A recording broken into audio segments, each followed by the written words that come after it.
tetapi yang tidak halal jika mengacu pada prinsip ribawi. Nah, bedanya apa? Allah sudah ngendika di dalam Al-Qur'an, wa ahallallahu al-bai'a wa harramar riba.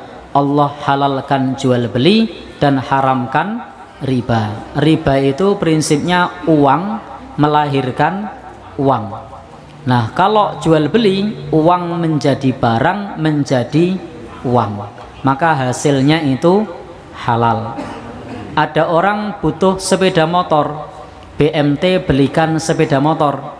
Sepeda motor seharga 20 juta, oleh BMT dijual 25 secara angsuran. Halal apa haram? Halal, karena hasil jual beli. Lalu jual beli tadi keuntungannya dibagi, dibagi kepada anggota sesuai dengan sahamnya masing-masing. Maka Bapak Ibu ingkang minulya, yang semacam ini tidak masalah, itu boleh jika akadnya benar-benar sesuai syariah. Maka tadi Bapak ngasih ilustrasi, setiap uang 100 juta lalu kemudian mendapat keuntungan 1 juta.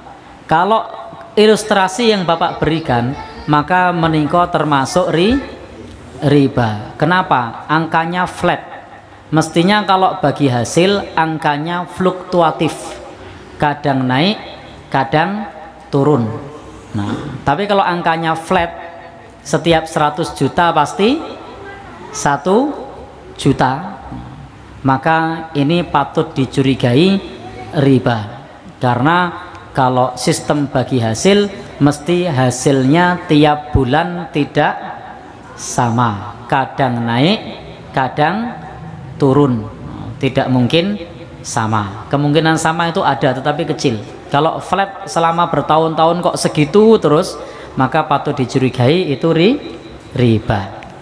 Nah, yang membedakan di sini Bapak antara bagi hasil dengan riba. Contoh, saya pinjam uang 100.000, lalu kemudian kembali 110, maka ini namanya riba. Tapi kalau uang 100.000 itu dikembangkan, lalu kemudian mendapatkan hasil, lalu hasilnya dibagi antara pemodal dan pengelola, dengan nisbah misalnya 50-50 atau 30-70 atau 60-40 atau 20-80 sesuai kesepakatan, maka ini tidak riba. Jadi bagi hasil itu yang dibagi hasilnya, bukan dari modalnya. Kalau ada orang mengatakan nanti ngasih 10% dari modal, itu jelas riba.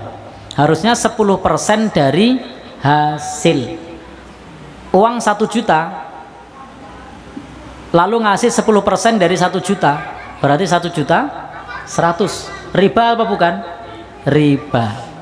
Tapi uang 1 juta diputer, hasilnya tadi kemudian dibagi, ternyata hasilnya 500.000, maka 10% dari 500.000 boleh enggak?